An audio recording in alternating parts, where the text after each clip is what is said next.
right here on 910 a.m. the Superstation, the Future Radio. I'm your host, Brother Michael Imhotep. It is Sunday, January 16th, 2022, and we are live. Hope everybody's doing well today. We know it is Dr. King Day weekend, and we see that there are protests across the country, and there's pressure on Senator Sinema, or Kyrsten Sinema, Kyrsten. I started spelling her name with 3 Ks. That's another story. Kyrsten Sinema, Senator Joe Manchin, also. We see this pressure on them, but also obstructionist Republicans. Many of them voted for to reauthorize the Voting Rights Act in 2006, and they're not voting for or don't support any of the Voting Rights Acts now. So we're going to deal with this on today's show. We have a jam-packed show for you. I was on Roland Martin Unfiltered on Friday, and we dealt with some of these topics. So I'm going to share some clips with you from Roland Martin Unfiltered. And actually, on Friday's show, Roland interviewed Representative James Clyburn, House Majority Whip. So we're going to let you hear some of that interview. And Representative James Clyburn had really something good to say. I mean, we had a really good show on Friday, Roland Martin Unfiltered. He had something really good to say in regards to the bill that Mitch McConnell is proposing and some Republicans are proposing when it deals with the electoral college vote, that bill that they're proposing. Representative James Clyburn had a good twist on that bill. Also, we spoke with Reverend William Barber, in the Poor People's Campaign. We spoke with him on Friday on Roland Martin Unfiltered also. So we're going to try to squeeze in the clip from Reverend William Barber. But we're going to deal on today's show, we're going to deal with some history of Dr. King. We're going to deal with Dr. King, the Voting Rights Act, and these Voting Rights Acts that are trying to get passed in the Senate. One has already been passed in the House. The John Lewis Voting Rights Act has already passed the House of Representatives. That passed the House of Representatives in August 2021 by a vote of 219 to 211. Basically, all the Republicans in the House voted against the bill. It was about 212 Republicans in the House of Representatives at the time. Basically, all of them voted against the bill. So we'll talk about Dr. King, Voting Rights Act. Senators talk about white moderates, Senators Kyrsten Sinema, Senator Joe Manchin, and GOP obstructionists. Now, also on today's show, today is the anniversary of Special Field Order number 15, January 16th, 1865. Special Field Order number 15, which allocated 400,000 acres of coastal land in South Carolina, Florida, and Georgia to newly freed African Americans. There's about 40,000 of them that got land, but that land is going to be quickly taken back by President Andrew Johnson, who succeeded Lincoln after Lincoln was assassinated. So we know it as 40 acres and a mule. All right, we're going to talk some about Special Field Order number 15 also on today's show as well. Special Field Order number 15. Right now on the African History Network show, we focus on educating, empowering, and inspiring people of African descent throughout the diaspora and around the world, because right now it's corrects wrong behavior. What you do for yourself, what you do to yourself, and what you allow other people to do to you and get away with is based upon what you think about yourself. What you think about yourself is based upon what you have been taught about yourself. What you've been taught about yourself is based upon everything you've read, heard, and seen about yourself. So when you can control the radius of a man or woman's thoughts, you can control the compass of his or her actions, because the mind can't do or teach what it doesn't know. Now, I want to give a special shout out to my sisters of Zeta Phi Beta Sorority Incorporated. They're celebrating their 102nd Founders Day today, founded January 16th, 1920. at Howard University. So I was watching the broadcast that the national chapter that the Zetas did today, national chapter, national headquarters did. And I know there's celebrations going all across the country, and celebrations here in Detroit. So I'm looking at my timeline on Facebook. So shout out to the sisters of Zeta Phi Beta Sorority Incorporated. All right. Calling number is 313-778-7600. 313-778-7600 is the call-in number if you have a question or comment. Now, also on today's show, in addition to the topics I just mentioned, we're going to talk about something that is not really talked about a lot when it comes to Dr. King. And this deals with Dr. King, April 3rd, 1968, in his last speech. Where do we go from? I'm sorry. In his last speech, I've been to the mountaintop. Where do we go from here? Was his last book, 1967. It's in my backpack because I'm headed to West Virginia in the morning. I'm catching a flight to West Virginia because I'm speaking at Davis and Elkins College at 6 p.m. on Monday, January 17th in West Virginia for Dr. King Day. The Black Student Union is bringing me in. So I was looking at where do we go from here, Chaos or Community, earlier today. It's a busy weekend. I had to teach a class yesterday, online class from the Civil War to the Civil Rights Movement and Black Power, 1865 to 1968. And originally, I was supposed to leave this afternoon to fly to West Virginia, but the flight got canceled because of the storm hitting the East Coast, especially hitting Washington, D.C. So I got rebooked on a flight leaving out Monday morning. So hopefully we'll see what happens. If I can't fly out, we're going to do the presentation virtually. Okay, how you doing, Teresa, Alvin, Kay, Denise, everybody watching on our Facebook fan page, The African History Network, The African History Network. And also on our YouTube channel, Michael Imhotep, Imhotep. So on our Thursday show, actually my class on Saturday, I talked about an article that I wrote back in, it was back in 2015. Why did Dr. King tell us to redistribute the pain, understanding the power of economic withdrawal? Okay.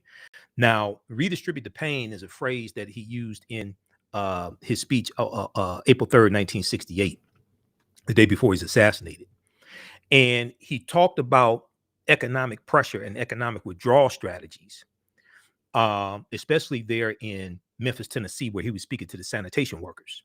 Okay. And he called on the people of Memphis, Tennessee to tell their friends to boycott Coca-Cola, Wonder Bread, Hart's Bread, and Seal Test milk. And he talked about economic withdrawal strategies. And he said up until now, only the sanitation workers have been feeling the pain. He said we have to kind of find a way to redistribute the pain. Now, economic withdrawal strategies were a useful tactic that was used during the Civil Rights Movement, whether we talk about the Montgomery bus boycott that lasted 381 days and started Monday morning, December 5th, 1955.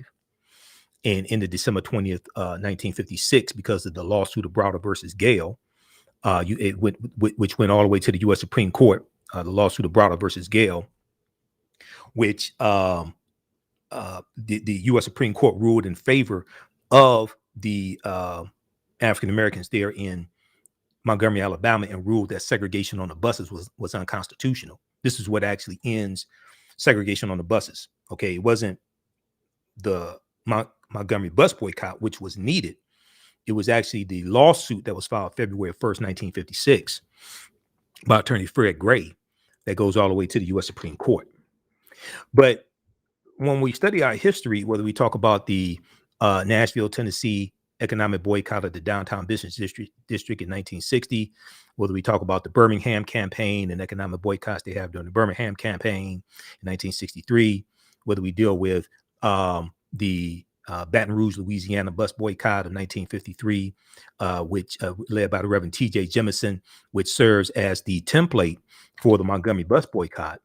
Or if we talk about the what leads to the U.S. Supreme Court case of Gomillion versus Lightfoot, 1957, in the Tuskegee, Alabama economic boycott of 1957, which lasts 4 years, and that was over voting rights, and the state legislature in Alabama trying to redraw the district lines,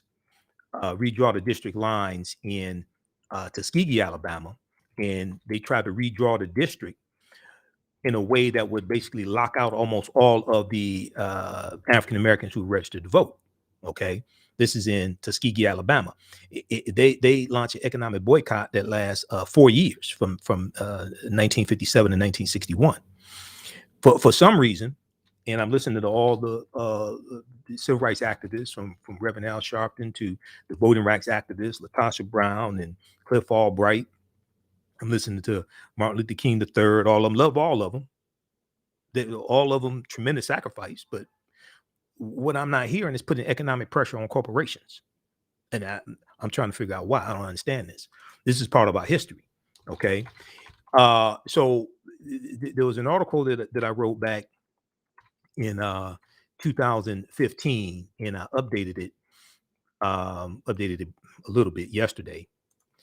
Why did Dr. King tell us to redistribute the pain? Understanding the power of economic withdrawal. Okay, now you can read all the articles that I write. Go to AfricanHistoryNetwork.com, AfricanHistoryNetwork.com. You can read all the articles that I write there. Right on the homepage, just click on Read Articles by Michael Imhotep. But read this article. I think this is about 7 pages, something like that. I wrote this originally December 5th. Well, I published it originally December 15, 2015. It took me 3 or 4 days to write it. Why did Dr. King tell us to redistribute the pain? Understanding the power of economic withdrawal. Okay. And he said that, and Minister Farrakhan talked about this also back in 2015 when you had the 20, I think the anniversary of the Million Man March, and they were going to have they were having the anniversary of the Million Man March. He talked about this on News One Now with Roland Martin. In his last speech, Dr. King said that we have to always anchor our external direct action with the power of economic withdrawal. We'll deal with all this on the other side of the break. We'll talk about Dr. King, voting rights, white moderates, Manchin, Sinema, GOP obstructionists, and more. Listen to the African History Network show. I'm Michael Imhotep. We'll be back in a few minutes. Stand by, everybody. Stand by. Stand by. Share this broadcast on your social media platforms. Invite your friends to tune in. Stand by.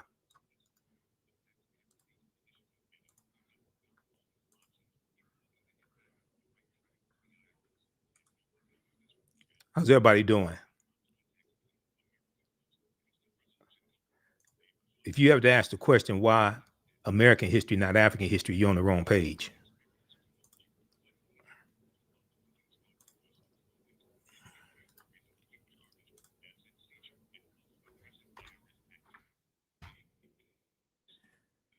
All right. So Dr. King said that we have to always anchor our external direct action with the power of economic withdrawal.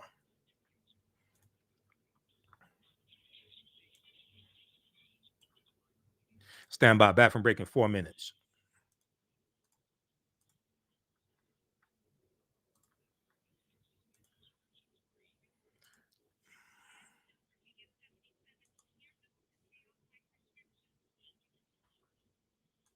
All right, if you like this type of information, you can support the African History Network. Also, $ the AHN show through Cash App, $ the AHN show through Cash App. Also through PayPal, paypal.me/the AHN show, paypal.me/the AHN show. Back from break in 3 minutes. Stand by. 1 commercial break. I have to get ready for this next segment. Stand by.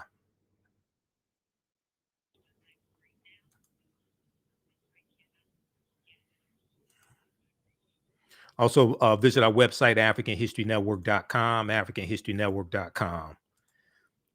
You can register for my online courses there. We have a lot of information. You can read my articles, everything there. Stand by.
Welcome back to the African History Network show right here on 910 AM, the Superstation, the Future Radio.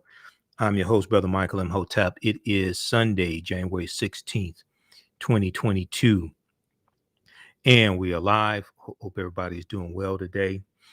Calling number is 313-778-7600 is the calling number. So we know Dr. King Day is coming up. We know this is Dr. King weekend, Dr. King Day weekend. And there are protests that were taking place in Arizona, rightfully so. And the protests were against Senator Kyrsten Sinema, Senator Joe Manchin. The King family was leading the protests. There's a good article from NBC News on this. And we're going to go to clip number one. I just sent you, Jalen. There's a good article, one from Axios.com, another one from NBC News, dealing with the King family leading the protests in Arizona. Okay, and I saw Martin Luther King Jr. III on MSNBC a few times today, and yesterday as well. He's on Weekends with Alex Witt. Weekends with Alex Witt also. But if we look at this, let me see which article I want to go to. It is, it's I think this one, well, this one from NBCnews.com. We'll pull this up here in just a second. Right before the break, I was talking about an article that I wrote dealing with why did Dr. King tell us to redistribute the pain, understanding the power of economic withdrawal. Okay. And it ties right into what's going on right now, because there should be economic withdrawal strategies also implemented. Okay. There should be economic withdrawal strategies also implemented, targeting corporations, and also corporations that donated to Senator Joe Manchin, Senator Kyrsten Sinema, but not just them. You still have 50 Republicans in the Senate, and almost all of them have voted against these voting rights acts and don't support them. The only one that supported them was Senator Lisa Murkowski of Alaska. Okay, and she voted on the John Lewis Voting Rights Act, but that was a vote to proceed to a debate on the John Lewis Voting Rights Act. Okay, that was a vote to proceed to a debate on the John Lewis Voting Rights Act, but at least she did that. The other 49 Republicans in the Senate voted against the bill. All right, so I want to go to let's go to clip one here, Jalen. This is from MSNBC. This is from Weekends with Alex Witt. This is Martin Luther King III at the rally in Arizona, talking about why they're there and what they're fighting for. Let's go to clip number one. Hilliard is joining me now from Phoenix. So let's talk, Vaughn, as I say hello and welcome you to the show here. The tone of this rally so far, do you hear a lot of frustration? Is there any optimism that this can still get done? No, I think Senator Sinema's speech there on the floor of the Senate, I think, was telling, and I think was damning for a great number of these folks here who have pushed through the last year to have her commit to changing these filibuster rules in order to pass these major pieces of federal voting rights legislation. I think you could describe the feelings here of more frustration and anger, particularly directed at this Arizona senator here. The march is about to start here in downtown Phoenix. There's a great program that is taking place right now. I think we're going to have here, cameraman, I was told that Martin Luther King III here is in town, along with Andrea Waters King here, and I was told that they were getting out their car. If you can bear with me here a moment, Alex, because they wanted to come to Arizona specifically. We're talking about 19 states that passed voter restriction laws here over the course of the last year. Of course, the concern for particularly Democrats and voters at large is the extent to what happens this year in 2022 ahead of these midterm elections. You also have Secretary of State candidates in Michigan, Arizona, Wisconsin, who have suggested that Donald Trump won the 2020 election. Those individuals are on the ballot here in 2022. And when we're talking about Arizona and it being at the forefront of this, one of those individuals, Mark Fincham, is running for Secretary of State. And he is an individual who has suggested that Donald Trump actually won the state of Arizona here. And that is why there's such heavy focus here. Again, just 10,000 votes separated Joe Biden and Donald Trump in the 2020 election. And I'm meeting for the first time Vaughn, Martin Luther King III, Andrea King, and Yolanda King. Good to meet you guys. Can I ask you guys, why Arizona? Why here today? Well, Arizona, in one sense, is near ground zero. I say near because, unfortunately, there are 19 states that have passed regressive laws, including our own state of Georgia. And we believe that as it relates to getting these bills passed, that Senator Sinema has been one of the challenges. And so it made sense to come to Arizona. Some regressive laws we feel have been put in place that make it harder for people to vote. Senator Sinema took to the Senate floor there, and she fiercely defended her position on this, saying that her fear would be that if Republicans were to take the Senate majority, that there would be a reversal, and that they would pass even more stringent voter ID measures. They could even roll back all mail-in voting here. When you heard her floor speech, what was on your mind, and what is your response? Would you like to? No, you can. First of all, I was just greatly disappointed that you stand in the way and have the gall to not realize that what is being done in all of these states, it's about the filibuster, and yet every last one of these states that have passed these regressive laws have done it with all Republican legislators, not bipartisan. So that to me seems to be not a sufficient argument. It is certainly always anyone's right to do what they want to, but the people, I feel, in fact, in this nation, 64% of the people support voting rights protections and expansion. You guys have, and also your father was here in Arizona in 1964. I believe it, right over here, Right over the there, church, if I'm not and stated mistaken. then that if the filibuster was not to be eliminated, the health of our nation was at harm. Could I ask, you guys have been at this for decades now. You not as many decades, but you know the fights that have been endured here. And the question is, what comes next?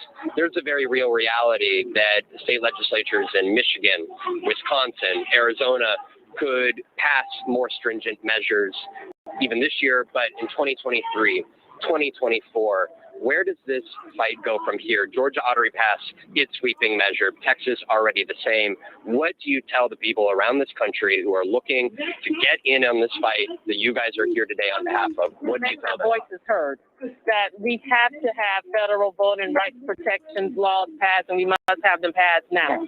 You can go to deliverforvotingrights.com. You need to call your senators. You need to sign petitions and make your voices heard on this matter. Andrea, Martin Luther King III, Yolanda, thank you guys. All righty? We'll follow you along the way. Alex, they're starting this march here that is just about to begin again, saying that his father was here, just at Pilgrim Rest Baptist Church, the site that is right behind us, years ago. And now they're going to be leading this march here this morning here in Phoenix. Yeah. Well, that was a great get, having the three of them. If you get a chance to say hey again, tell them I send big hugs and march on. So proud of the work they're doing. And thank you for bringing their voices to the conversation as well. Thanks, Vaughn. So joining right now is Colorado Congressman Jason Crow, a Democratic member of the House Intelligence, Armed Services, and Small Business Committees. Good to see you again. Thanks for joining me here on a Saturday. Pause it right there. Okay, cool. Thanks. Okay, so that was from yesterday. That was from Saturday, January 15th, 2022. Von Hilliard was down in I think that was Von Hilliard down in Arizona. Good reporting from Von Hilliard down on the ground. And that was Alex Witt, Weekends with Alex Witt. So good reporting from Alex Witt as usual. So now I've been watching this, and now we talked about this on Roland Martin Unfiltered Friday, and on the other side of the break, we're going to get to a couple of clips. I got to find them here from Roland Martin Unfiltered, because I brought this up once again. All right. Before we go to break, I want to go to this. I want to go to this clip here. This gives some background history on the filibuster rule in the Senate. It's not in the Constitution, but filibuster rule in the Senate going back to 1806. Okay, this is from the Washington Post. Let's go to clip 2, Jalen. The filibuster. Filibuster. Filibuster. The filibuster. It's regarded by some as an outdated rule that broke the Senate. We need to get rid of the filibuster to keep our democracy. Others say it protects the right of the minority and fosters bipartisanship. It's basically designed, Chuck, to make sure the minority has input. You may know it as the time Ted Cruz read Green Eggs and Ham and talked on the Senate floor for over 21 hours. Do you like green eggs and ham? But what exactly is the filibuster? And why does it exist? A filibuster really is any attempt in the Senate to block or delay a Senate from getting to a vote. That can be endless debate. It can be offering endless amendments. It can be offering obstructive motions. Put simply, it's a loophole within Senate rules that blocks legislation. Rather than requiring a simple majority to pass a bill, it requires at least 60 votes to just end debate. Once that's over, voting can begin. Okay, we're coming up on a break. We're going to continue that history lesson on the other side of the break. We'll also share an excerpt of an interview that Roland Martin did with James Clyburn on Friday. You're going to hear my response also. I was on the panel on Roland Martin Unfiltered on Friday. We'll also talk about why did Dr. King tell us to redistribute the pain, understanding the power of economic withdrawal. Okay, we'll deal with that. And white moderates, GOP obstructionists, Voting Rights Act, we'll deal with that and more. On the other side of the break, listen to the African History Network show. I'm Michael Imhotep. We'll be back in a few minutes. All right, stand by, everybody. Stand by.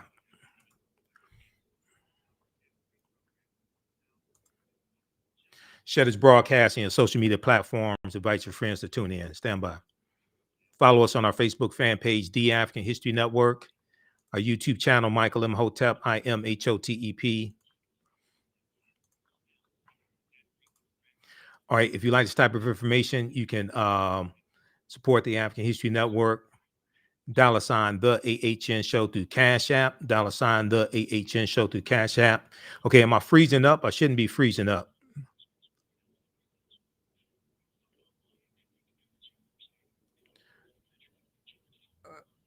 Okay, if you don't know why I call this the African History Network, then your dumb ass shouldn't be here.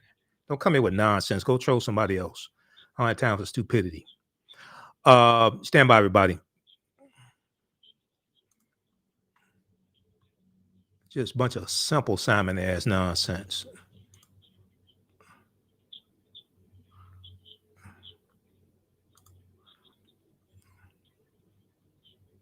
Okay, now this is one of the articles I talked about on Friday, right here when I was on Roland Martin Unfiltered. More than 150 companies back update to Voting Rights Act. This is from July 14th, 2021. Okay, where are these companies now? They've gone silent. They have amnesia. They have laryngitis. Back from break in 3 minutes. Stand by. And Roland posted about this today. I shared it on our Facebook fan page. I added something to it because you're gonna see a lot of companies this weekend post about Dr. King and things like this. There's some questions we need to ask them. Okay, there's some questions we need to all the corporations. Some questions we need to ask elected officials. Okay, and if any of these Republicans like show up at the Dr. King Day celebration, you should film it. Record that because we have some questions for them. We need to go off on them.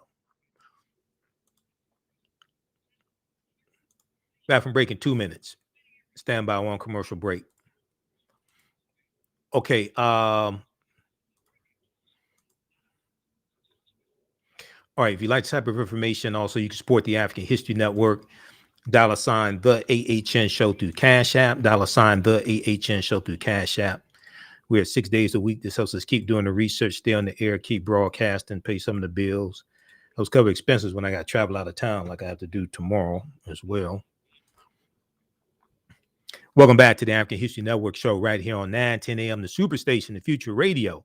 I'm your host, Brother Michael Imhotep. It is Sunday, January 16th, 2022, and we are live.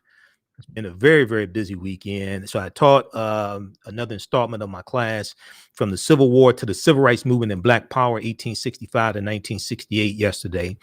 Visit our website, AfricanHistoryNetwork.com, AfricanHistoryNetwork.com. You can register for the online classes that I teach there. And on Saturdays, 12 noon to 2 p.m.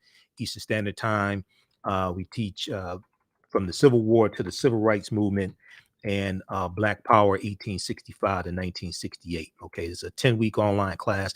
This time around is basically 13 weeks. And we deal with history from 1803, starting with the Louisiana Purchase, going up through 1968. We deal with the Civil War, Reconstruction, Jim Crow era, Great Migration, World War I, World War II, Civil Rights Movement, Black Power Movement, to understand what happened after slavery ended, what were the laws and policies put in place, what happened after Reconstruction ended, how do we get into the predicament we're in today so we know where do we need to go from here.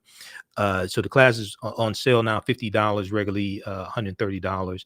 And we have a bundle pack where you can register for both classes that I teach, Ancient Kemet, the Moors, and the Ma'afa, understanding the transatlantic slave trade, what they didn't teach you in school, and from the Civil War to the Civil Rights Movement and Black Power, 1865 to 1968. You can register for both classes for a very limited time, only for only $70. They're regularly $130 each. So we do the sessions live, the archived and recorded. You can go back and watch them anytime. And after you register for the class, you can watch it for however long you want to. 2 years from now, you can go back and watch the class. You'll still have access to it. That's at AfricanHistoryNetwork.com. Okay, so we'll post a link here on the thread of the broadcast so you can register for that. Now, calling number is 313-778-7600. 313-778-7600 is the call-in number if you have a question or comment.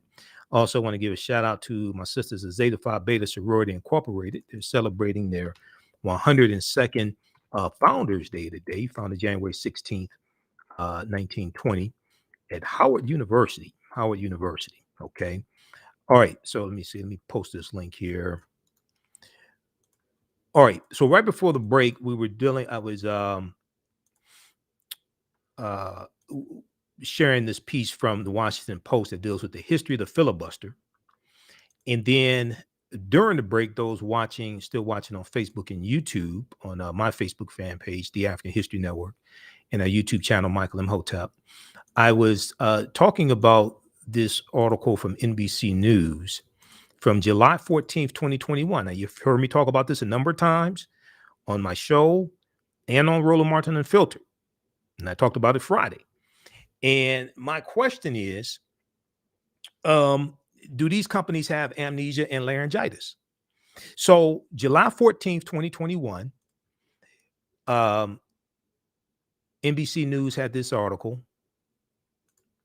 More than 150 companies back update to Voting Rights Act. Okay, more than 150 companies back update to Voting Rights Act. Major businesses like Pepsi, Macy's, IKEA, and Nestle USA signed on to a letter supporting the John Lewis Voting Rights Act. Well, that sounds good. That sounds good. June 14th, 2021. Everybody read this article, okay? Because when representatives from these corporations show up at the Dr. King Day celebration, we need to have a conversation. And if any of these corporations have Dr. King Day luncheons and things like this that they're sponsoring, we need to have a conversation. More than 150 companies, including Pepsi, Amazon, Target, and others, threw their support behind updating the Voting Rights Act in a letter released on Wednesday. Now, this was July 2021. Okay. The signatories, all U.S. employers, urged Congress to enact the John Lewis Voting Rights Advancement Act. legislation that will restore a key provision of the 1965 law, 1965 Voting Rights Act, that took 75 years to get passed, going back to November 1st, 1890, when the new Mississippi State Constitution was adopted after the Mississippi State Convention that was held to exclude the Negro. Okay, this is why all this history is important. Now, this other article here dealing with the Mississippi Plan, we've talked about here a number of times on the show, from the Washington Post, the Mississippi Plan to keep blacks from voting. Now, history is repeating itself. The Mississippi Plan to keep blacks from voting. Quote, we came here to exclude the Negro, end quote. Now, a lot of people have heard of then the name will come to me in just a second. Isaiah T. Montgomery. A lot of people have heard of Isaiah T. Montgomery, who was the only Negro at the Mississippi State Convention, and he voted to legalize the poll taxes and literacy test. Okay, he voted for that. He was the founder of Bayou, Mississippi. He was a former slave. He was a wealthy African-American man. He betrayed his people and voted along with the white supremacists in the Mississippi State Convention. Frederick Douglass excoriated him. Okay. Frederick Douglass said that Isaiah T. Montgomery commits unconscionable treason to his race in surrendering his franchise. Earlier, African Americans from 40 counties in Mississippi had protested to President Benjamin Harrison, but he declined to intervene, the president in 1890. The convention adopted the new constitution on November 1st, 1890, adding the new requirements to a provision allowing voting by male residents aged 21 and older, except idiots, insane persons, and Indians not taxed.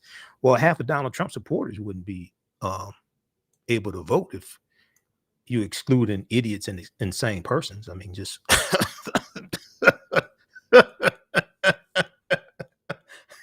half of Donald Trump supporters wouldn't be able to pass that test.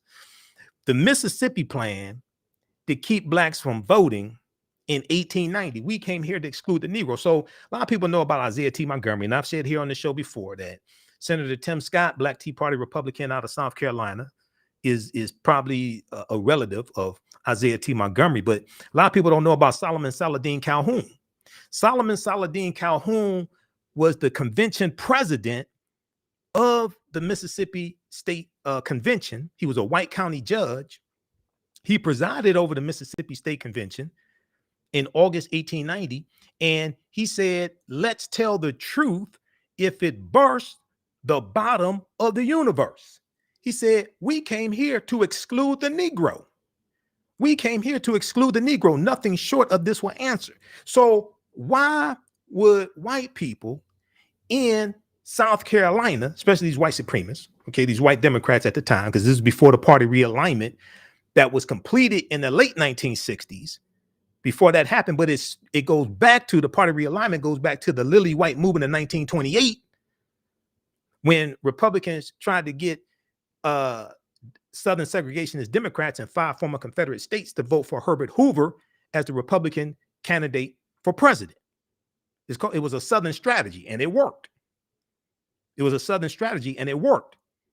African Americans didn't start switching over to the Democratic Party because of the Civil Rights Act of 64 and the Voting Rights Act of 65. No, you got to go back to 1928 and the Lily White movement of 1928, which was an effort to push effort by Republicans to push African Americans out of the Republican Party, ignore the rise of the Ku Klux Klan, which goes back to 1915, and the movie The Birth of a Nation, okay, which debuted February 1915, okay, The Birth of a Nation, which rejuvenated the Ku Klux Klan. And we see the second incarnation of the Ku Klux Klan come about in October 1915, which was created by Reverend William Joseph Simmons after he saw the movie The Birth of a Nation. So you have to understand the chronology of this history. Okay, but let's get back to this article here for a second. Because you have to understand the chronology of this history. Historical events don't take place in a vacuum. They are the culmination of a sequence of historical events that lead up to a larger event taking place. Or as one of my teachers, Professor Kabahaya Wata Kamene, says, to understand the existence of something, you must first understand the pre-existence of existence. So you had the white supremacists in Mississippi do this in 1890 to suppress the African-American vote in a state where African-Americans were the majority of the voters. Imagine that. So you have to ask the question, well, wait a second. If these were white Democrats at the time, largely, if they had all the power and the money and all this stuff, why do they care about voting? They weren't just focused on economic empowerment. They weren't trying to do like the Asians, just do economic empowerment. They wanted to control the politics. Why was that? Delegates eventually adopted a literacy test and a poll tax geared to suppress the black vote in a state with a black majority, Mississippi. The Mississippi Plan is what it became known as. The Mississippi Plan became the model throughout the South, part of a raft of racially oppressive Jim Crow laws that ended Reconstruction. Well, Reconstruction ends in 1877 with the Compromise of 1877. The Republicans and the Democrats cut this deal so Rutherford B. Hayes can become the Rutherford B. Hayes, governor of Ohio, who was the Republican nominee. He could become president, and they agreed to remove the remaining Union troops out of the South, so the segregationist Democrats to take back control of the Southern state legislatures and Southern government. Once again, this is about power and government. We'll deal with this on the other side of the break. Listen to the African History Network show. I'm Michael Imhotep. We'll be back in a few minutes. All right, how's everybody doing? Share this broadcasting on social media platforms. Invite your friends to tune in also. Stand by. Y'all still there, but everybody's pretty quiet.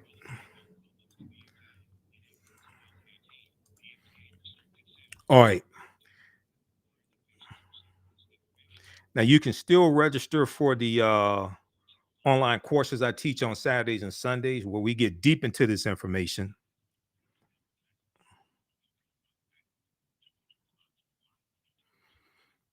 Okay, well, we get deep into this information here. Who still needs to register for the online classes I teach on Saturdays and Sundays? Because we take our time in the class and we get deep into this information.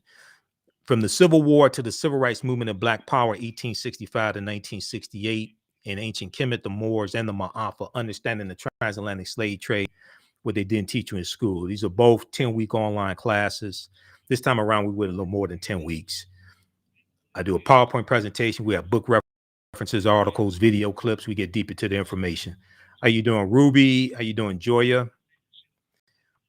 We have a special bundle pack right now where you can register for both classes for only $70.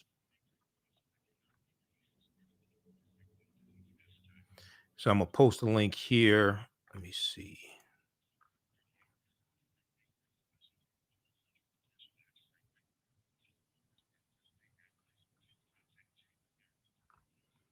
I'm gonna post a link here so you can register for the classes. But of course, course bundle pack on the classes here. Hold on.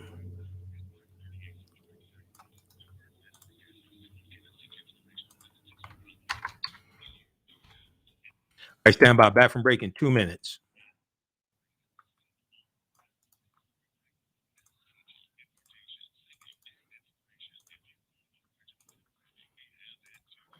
Okay, we'll go back to the clip dealing with the history of the filibuster here in just a minute. Calling number is 313-778-7600. Calling number is 313-778-7600 is the calling number if you have a question or comment. Okay. Yeah, we had class yesterday, Ruby. So when you log in, we did like 2 hours, about 2 hours. So you go back and watch yesterday's class. Stand by.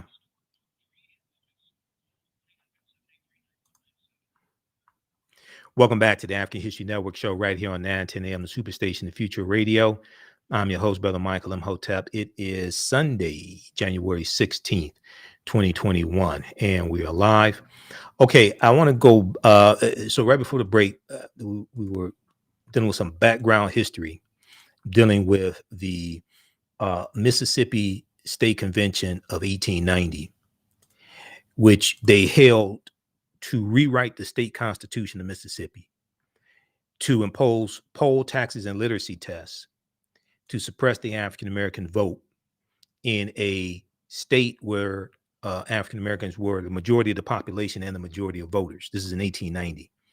This is after Reconstruction ends in 1877. So this is 13 years after Reconstruction ends.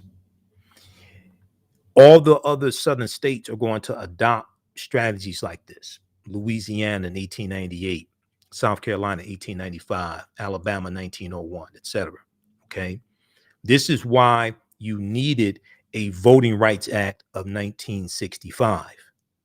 The South has been upset since then. Well, they were upset because they lost the Civil War also.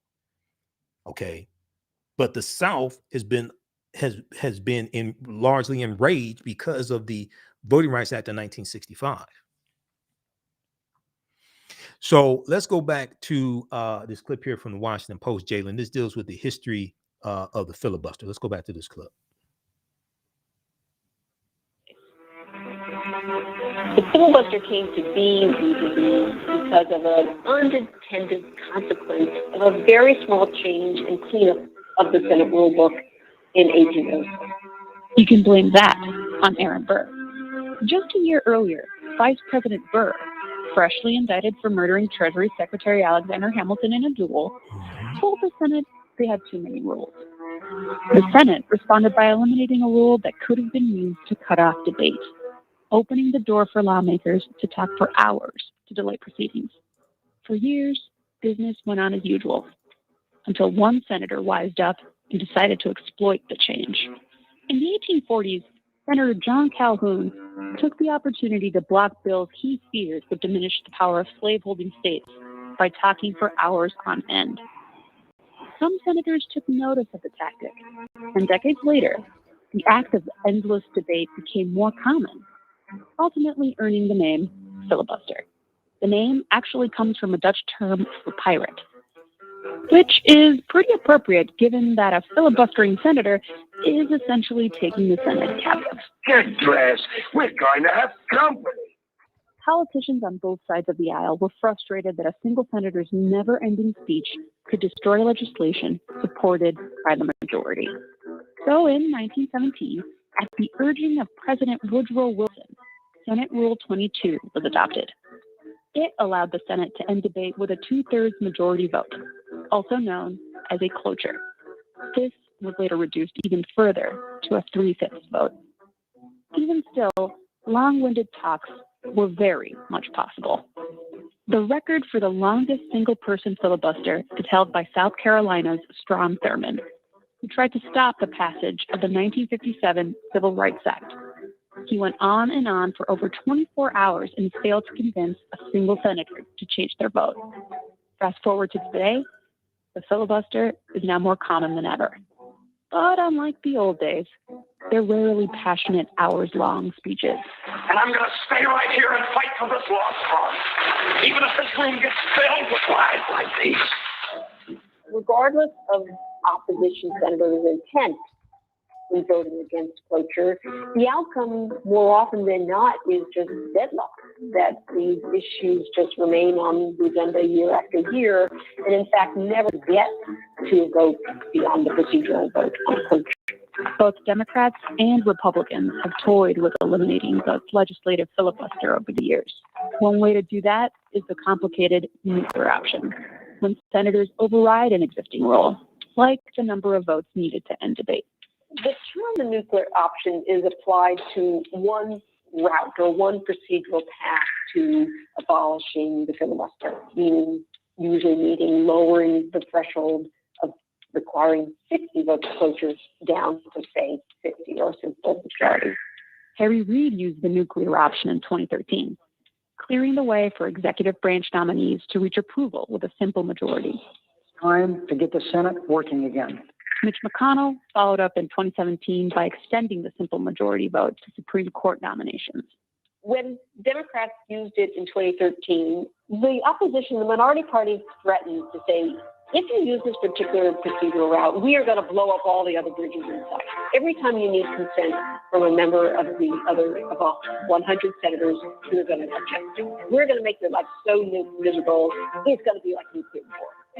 Deadlock in the Senate isn't going away anytime soon.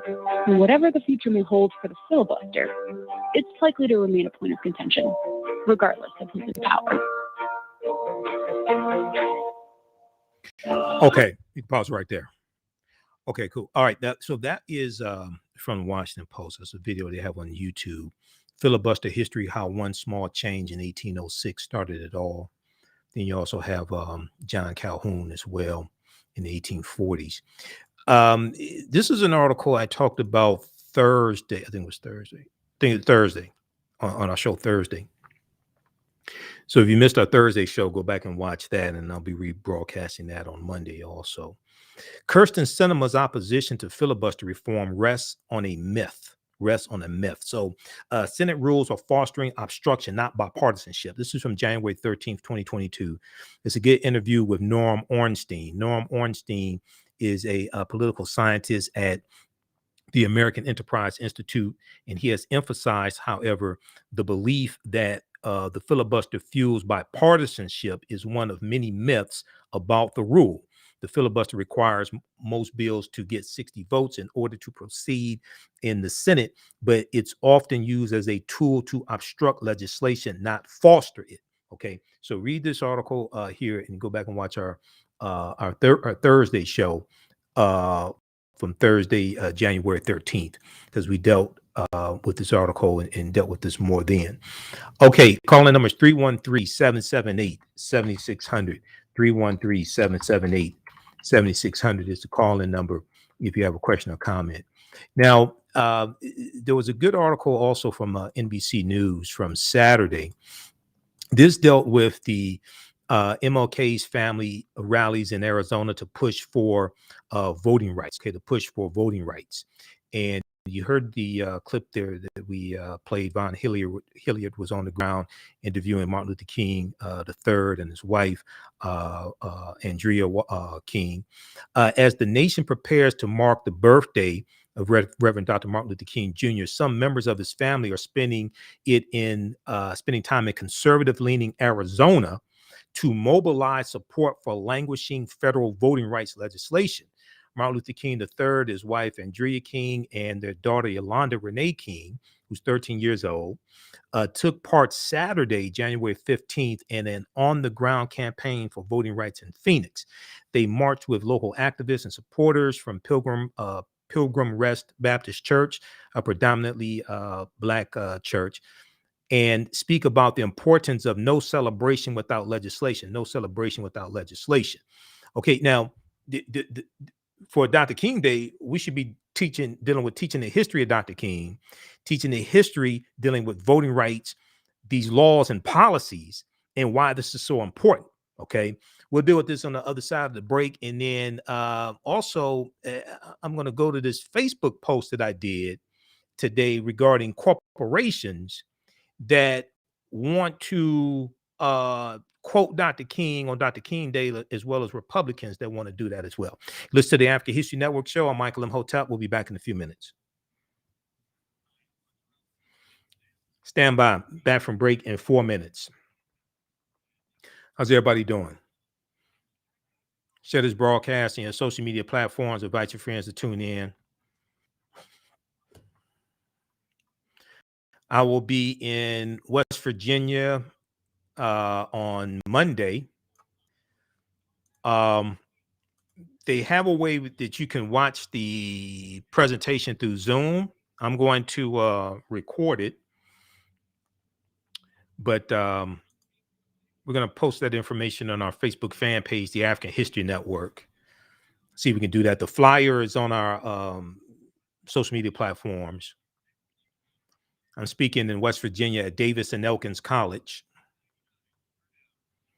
Okay, stand by. I need to get this. I need to get this thing. I need to get this next clip queued up.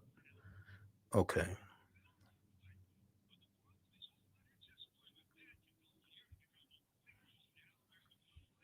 Stand by, everybody.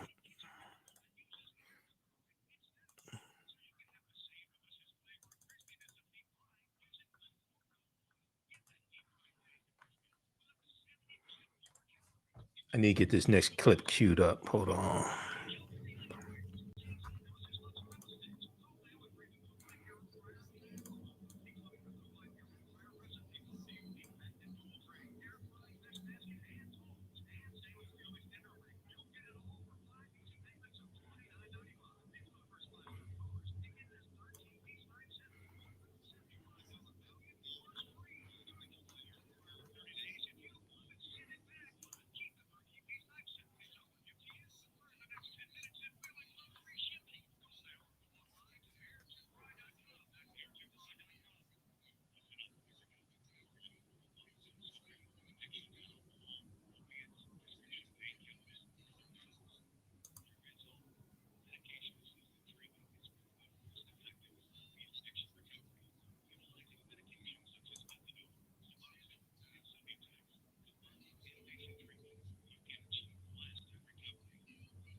Back from break in 2 minutes. Stand by.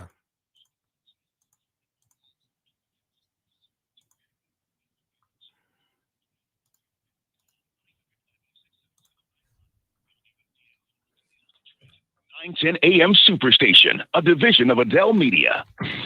I'm Brother Michael Imhotep on the African History Network show. We deal with current events in history and politics, education, economic empowerment, entrepreneurship, relationships, love, sex, health issues, and much, much more. Unfortunately, many people confuse what racism means. Racism is a power structure. It was laws and policies that put us in this predicament. It's going to be laws and policies that take us out. So when you control the radius of a man or woman's thoughts, you can control the compass of his or her actions, because the mind can't do a piece what it doesn't know. We have it all on 910 AM Superstation.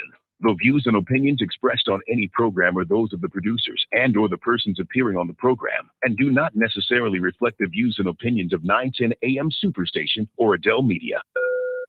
Welcome back to the African History Network show right here on 910 AM, the Superstation, Future Radio. I'm your host, Brother Michael Imhotep. It is Sunday, January 16th, 2022's Dr. King Day weekend.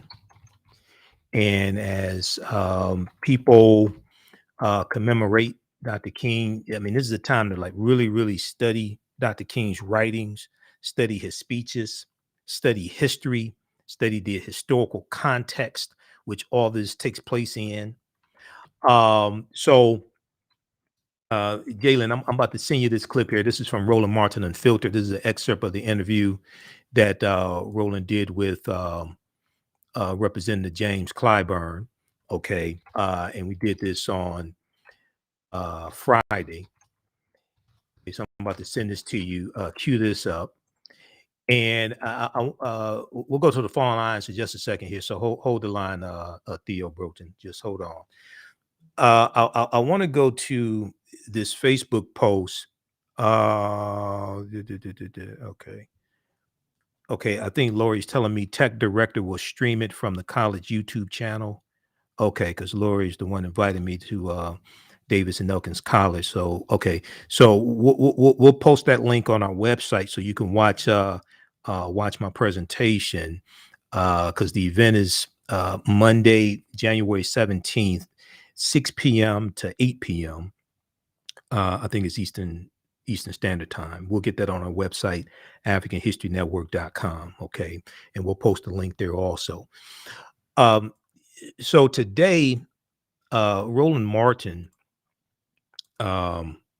posted on his Instagram page and Facebook page, and I shared it on our Facebook fan page, the African History Network. Roland said, "Warning: to any company quoting the Reverend Dr. Martin Luther King Jr. this weekend. If you have no black board members, let me see if I can blow this up some more so y'all can see this. Okay, if you have no black board members, no black senior executives, no black owned media or other black businesses, because all these white corporations contract with businesses, largely white owned businesses. This is the game that a lot of us don't understand. We spend money with these corporations, then they go do contracts with white advertising agencies, put their money in white owned banks, have contracts with white janitorial service companies, all these different contracts largely with white owned businesses.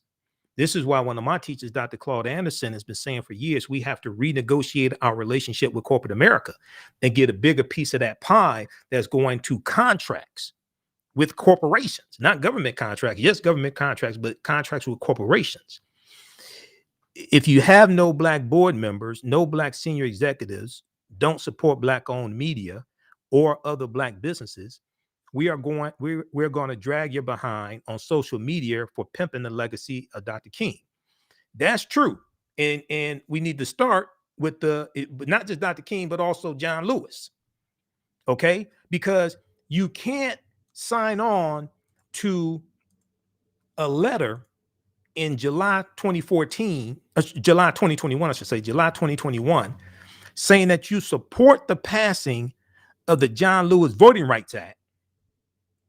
But right now, we have like a metaphorical lynching of John Lewis taking place because his bill is being blocked in the Senate, not just by Manchin and Sinema, but you have 49 Republicans that don't support the bill. So the pressure can't just be on Manchin and Sinema. Now, it can't be on the two when you got 49 obstructionists. 16 of the 49 obstructionist Republicans voted in 2006 to reauthorize the Voting Rights Act, but none of them support it now. Now, Senator Lisa Murkowski, and people keep forgetting this, Senator Lisa Murkowski of Alaska did vote to advance to a debate on the John Lewis Voting Rights Act. She at least did that. None of the other Republicans did this. Not Mitch McConnell, Moscow Mitch, whose great-great-grandfathers on both sides of his family owned collectively 14 slaves. At least 12 of them were women. I'm still trying to figure out what that was about. Why so many women? I haven't been able to figure that one out, Mitch. These are the 16 Republican senators who are in the Senate right now. Now, if any of these Republican senators, if you live in any of their states, and they show up to the Dr. King Day celebration, talking about how great Dr. King was and they love John Lewis, you have to ask the question, well, wait a second. What's love got to do with it? What are you doing to advance the bills? Why are you obstructing these voting rights acts when in 2006, you voted to reauthorize the Voting Rights Act? The vote in the Senate in 2006, just so people who know, just so people understand, who don't remember, don't know this. The vote was 98-0 in the Senate. The vote in the Senate was 98-0. It got overwhelming bipartisan support. Usually, reauthorization of the Voting Rights Act is not a partisan issue. It's only after President Barack Obama was elected, now all of a sudden, people have a problem. Current Republican, now this is from the readout with Joanne Reed, the screenshot. I do screenshots all day of MSNBC. I had to dump my phone because I had to dump my phone into one of my external hard drives because I got so many screenshots. Because a lot of these articles they show, Washington Post, New York Times, things like this on MSNBC, I go read those articles. If I take a picture of it, make a note, go read it. Current Republican senators who voted to reauthorize the Voting Rights Act in 2006. These are some familiar characters. Let's zoom in on these people. I know they're not too. I know they're hard on the eyes.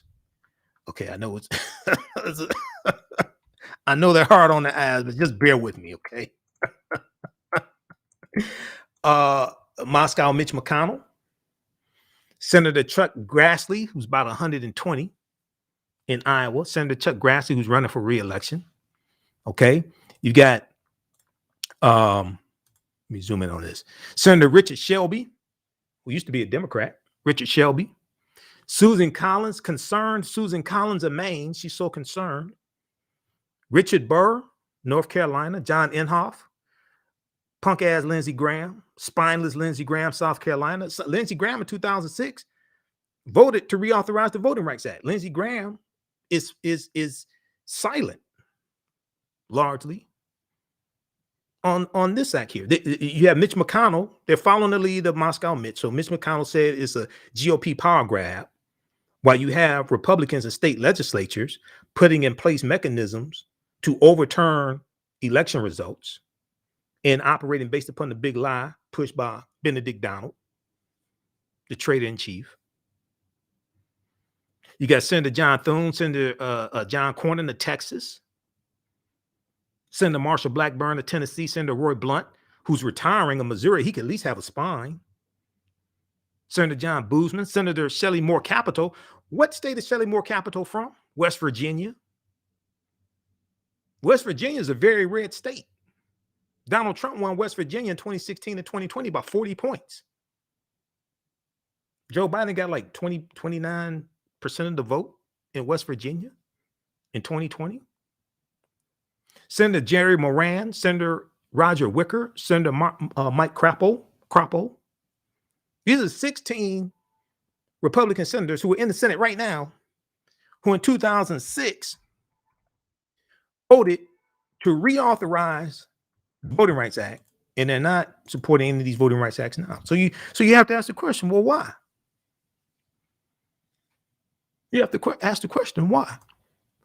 So if you go back to the post here, go back to Roland's post, and we shared it, and I made a comment as well. So Roland said, any company quoting Reverend Dr. Martin Luther King Jr. this weekend, if you have no black board members, no black senior execs, don't support black-owned media or other black businesses, we're going to drag you on social media for pimping the legacy of the MLK. We need to do more than drag them. Now, this is what I posted. In addition to all of this, every company posting about Dr. King should be questioned about their stance on the John Lewis Voting Rights Act. And more importantly, what are you doing to help get the bill passed? You can't just say we support the bill and you have the metaphorical lynching of John Lewis taking place, and you still want us to buy your products. You can't come up with us and say, well, we don't want to put pressure on the senators, things like this, because domestic terrorists and insurrectionists drink Pepsi also, or they're good people on both sides, all this. No, we ain't going for that, because a lot of these companies are financing Republicans who are voting against our own interests, and they're going to bring them behind to the Dr. King Day celebration, talking about how much money they gave to black charities and all this stuff. No. You got to run that on somebody that doesn't read. I go on to say, because they probably donated to Republicans who are blocking the bill, or maybe even they donated to Senator Joe Manchin and Senator Kyrsten Sinema. I started spelling Kyrsten Sinema. Her name is, I can't misspell her name. It's Kyrsten. I started spelling it with 3 Ks, just so people understand. That's just me because I'm petty. Okay. I started spelling her name with 3 Ks. I'm not saying you have to do that, but that's just me because I'm petty. But this goes back to this article from NBC News, and NBC didn't make it up. This is a letter that these 150 companies signed on to supporting the John Lewis Voting Rights Act, and they're silent now. This is why Dr. King said we had to distribute the pain through economic withdrawal strategies. And what I'm trying to figure out is, why aren't any of the activists talking about this? Why aren't they talking about companies that we need to put economic pressure on? because they were talking about this a few months ago, but all of a sudden it's like that doesn't even exist. Let's go to Theo Broughton, line 1. Theo, thanks for holding. Welcome to the African History Network show. Tell us where you're calling from. Well, thank you. Happy Sunday to you. And Happy New Year. Happy Kwanzaa. I was calling because you were speaking about Mississippi earlier. Mm-hmm. And there's something that I have heard in history called the Punchbowl, where they massacred thousands. Mm-hmm. That was in Natchez, Mississippi. The Devil's Punch Bowl in Natchez, Mississippi. Yes. Natchez, Mississippi.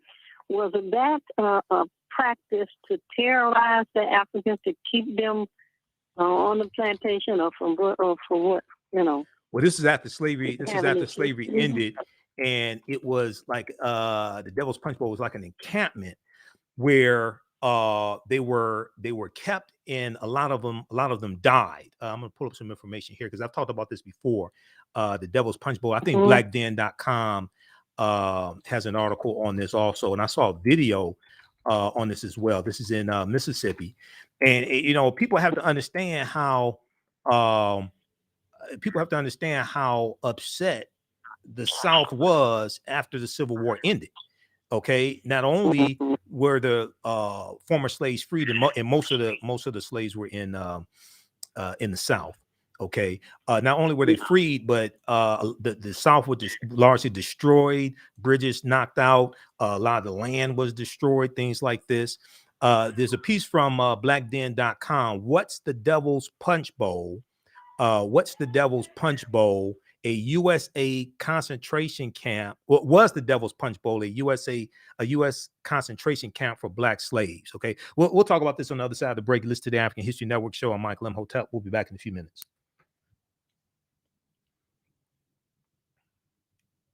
Stand by. Okay, did we lose the station? Hold on. What happened? Okay, I think we dropped the call. Let me reconnect to the radio station. Stand by, everybody. Okay. We'll be back. We're on commercial break. Back in 4 minutes.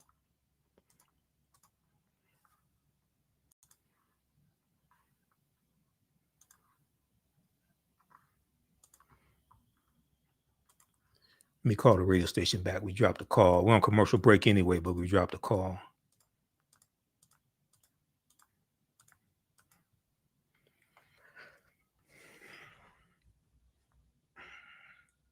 Yeah, we dropped the call. We're on break anyway, though, right? Yeah. Okay. Okay. All right. Thanks. Stand by. Okay. Back from break in 3 minutes.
Back from break in 1 minute. Stand by.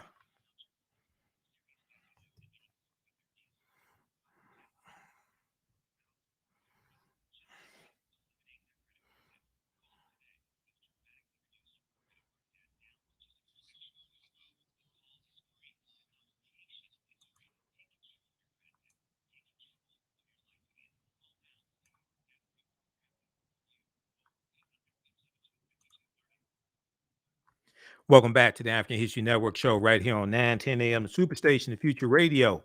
I'm your host, Brother Michael Imhotep. It is Sunday, January 16th, 2022. It is Dr. King Day weekend. And this weekend, and for Dr. King Day, and I would say all weekend until these voting rights bills pass, we really need to understand this history. And really study Dr. King's writing, study his life, read his 5 books, especially Where Do We Go From Here, Chaos or Community, because Dr. King wrote 5 books. Read the King Papers, Stanford University. They have the website. Then with the King Papers, I'll be speaking at Davis and Elkins College in West Virginia, first time in West Virginia. I'll be speaking there on Monday, January 17th, dealing with racial injustice and the distortion of the legacy of Dr. Martin Luther King Jr. The revolutionary will not be televised on the television. The distortion of the legacy of Dr. Martin Luther King Jr., the revolutionary, will not be televised on the television, and we'll deal with fighting against racial injustice as well. Now, right before the break, we were speaking with Theo Broughton of Good Research. Let's go back to Theo quickly, and the call dropped on me, Theo. So I was giving them the name of an article dealing with the Devil's Punchbowl that you brought up. Go ahead and finish your comment. Right. Well, I was wondering if that was a practice to terrorize the Africans from even wanting to participate. You know, and it was. When I read about it, it was just terrible. They killed thousands of people at a time, and that's why I was wondering when was this practice taken under control and stopped. Right. You know, the kind of hatred that has gone on, and it continues.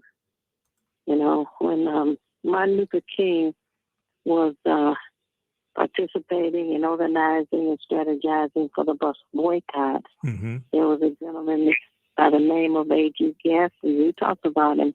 Yep, A.G. Gaston. Yep.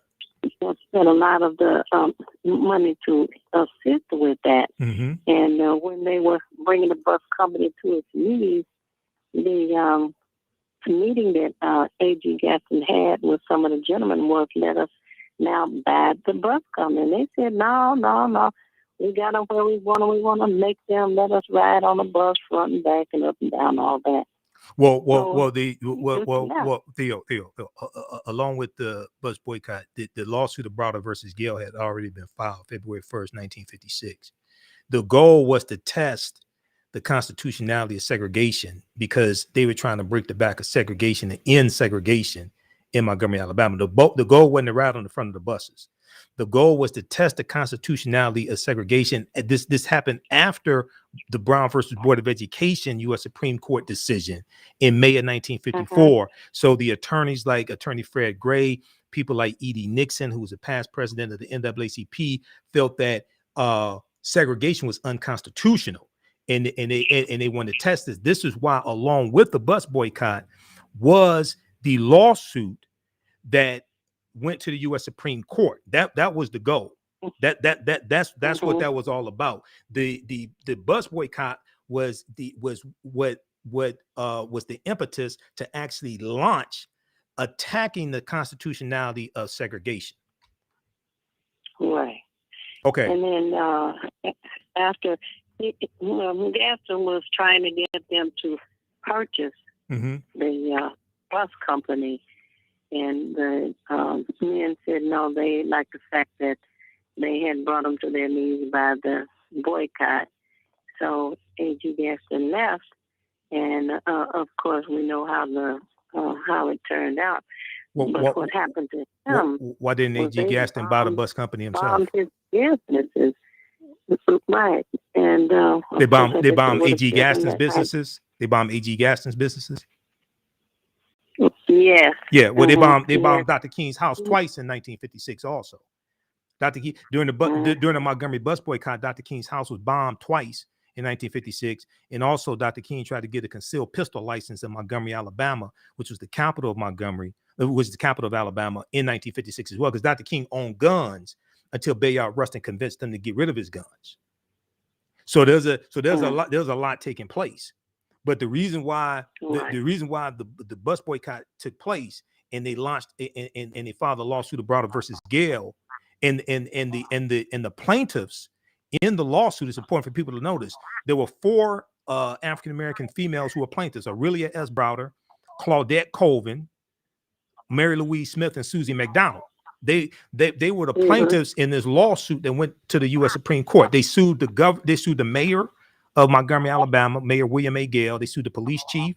They sued the Montgomery Bus Lines, Inc. They sued members of the city council. So the goal was to break the back of segregation and end segregation in Montgomery. The tool that they used to do this was the lawsuit. The impetus of that lawsuit was the Montgomery bus boycott. They worked. They had a 3-pronged strategy. Right. I'm glad that you're sharing that, and the more we learn about our history, I think the stronger we can be in our community, and I appreciate you for that. Okay. And yeah, go ahead. After you go off, you just call in to the show that comes on right after you, Night Talk in Detroit, with me and Al. So we want to hear all we can about Dr. King. Let people. I gotta head to West Virginia. I gotta leave out of here at 6 in the morning. I'm speaking in West Virginia on Monday at a college in West Virginia for Dr. King Day. Yeah. So, but okay, give people the name of your show again, because you're on after me right here on 9:10 a.m. the Superstation WFDF here in Detroit. What's the name of your show? Night Talk in Detroit with Theo Broden and Al Martin. We're on from 11 p.m. until 1 a.m. and we're all the way live tonight. Okay, all the way live. All right, Theo. All the way live. All right, I'll talk to you later. All right, thanks for calling. All right, thanks. Okay. Bye. All right, now, okay, Jalen, let's go to this clip here. Now, this is from Roland Martin Unfiltered. This is from Friday, January 14th. Roland is speaking with Representative James Clyburn of South Carolina and House Majority Whip, but also he used to teach history in high school. So he's a brilliant historian as well. Let's go to this clip, Jalen. The gerrymandered districts. We're seeing it happen before the People Act actually outlaws partisan gerrymandering. Do they understand that if nothing is passed, Democrats are literally going to be guaranteed to be in the minority? Y'all will not be in control. There will be no Speaker Nancy Pelosi. The Senate is tied.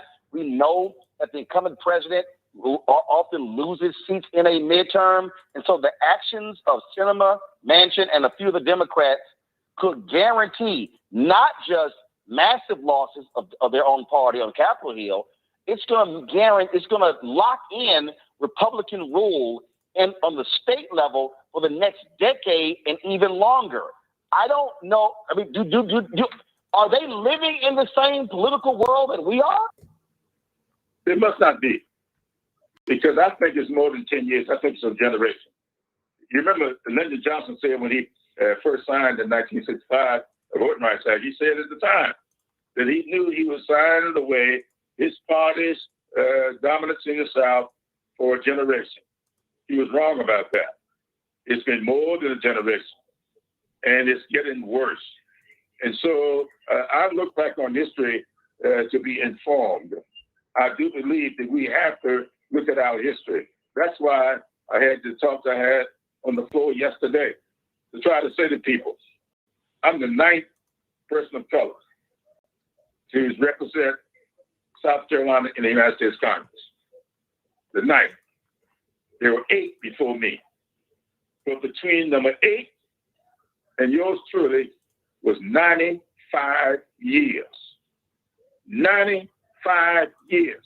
George Washington Murray left the Congress in 1897, and until I got elected in 1992, 95 years later, no black person could get elected. Why? Because the laws they put in place. Because the Supreme Court overturned laws back in 1872 with the Khrushchev decision and the Plessy versus Ferguson in 1896. These things are coming back. They're coming back. The Supreme Court is now making the same kinds of decisions. The Congress is now making the same kinds of laws. I'm saying to people all over, wake up, wake up. The vigilance is called for, and we had better be very, very careful. And we can't do it alone. I mean, black people come say, what would be 13% of the population? And so we were talking about Martin Luther King Jr. earlier, and I hate to do this, but please, King said something in his letter from the Birmingham City Jail that I'm going to be talking about all this weekend. King said at the time that he was coming to the conclusion that the people of ill will in our society was making a much better use of time than the people of goodwill. Mm-hmm.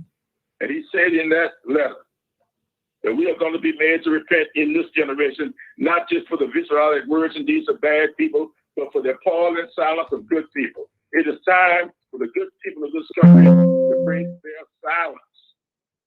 What happened down in Atlanta when the corporations spoke up about those bills that they passed? It got everybody's attention. But all of a sudden, they've gone silent. Mm-hmm. Silence gives consent. If they are going to be silent about this, they are consenting for it to happen. Okay, we're going to pause it right there. Read Dr. King's letter from a Birmingham jail. I may talk about this in my presentation on Monday. I've got so much information, and I'll be doing a PowerPoint presentation. This is at kinginstitute.stanford.edu, letter from a Birmingham jail, April 16th, 1963. Okay.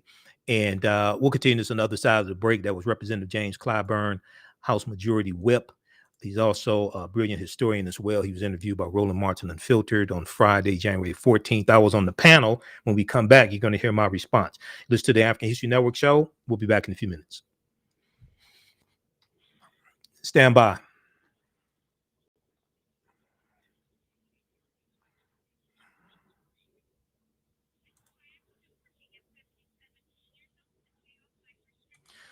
Back from break in 4 minutes. Stand by.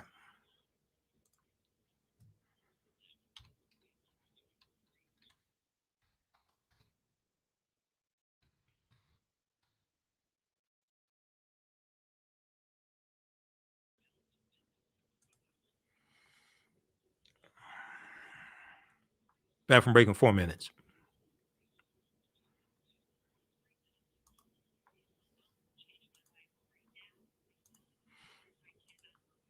Okay, who still needs to register for the online classes I teach on Saturdays and Sundays? The online history classes. As soon as you register, you can start watching the content. Ancient Kemet, the Moors, and the Ma'afa, understanding the transatlantic slave trade, what they didn't teach you in school, and from the Civil War to the Civil Rights Movement and Black Power, 1865 to 1968.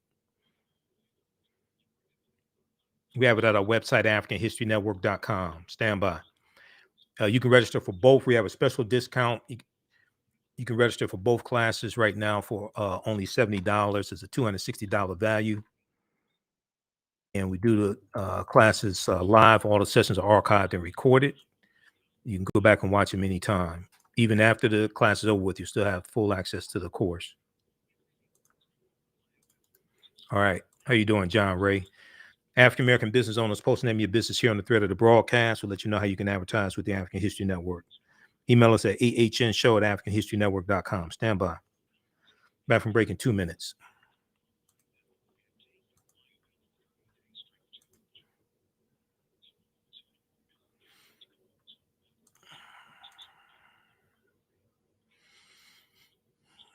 All right. We had a really, really good class yesterday.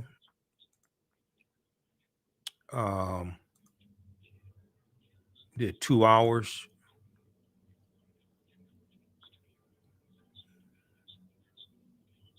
Stand by.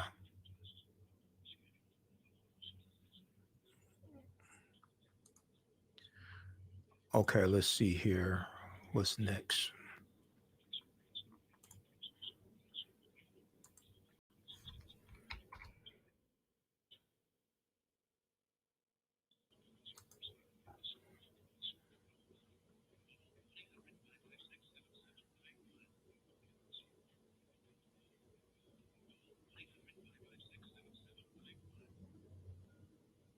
Welcome back to the African History Network show right here on 910 AM, the Superstation of Future Radio.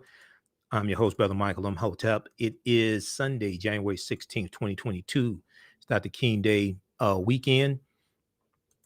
And hopefully on Dr. King Day, if any of these Republicans and if some of these moderate Democrats show up that want to talk about how much they love Dr. King, how much they love John Lewis, but they're not voting for the John Lewis Voting Rights Advancement Act, and then they're not even voting for Joe Manchin's Voting Rights Bill, the Freedom to Vote Act, and Joe Manchin is filibustering his own bill, as Representative James Clyburn said this weekend. Joe Manchin is filibustering his own bill. Okay.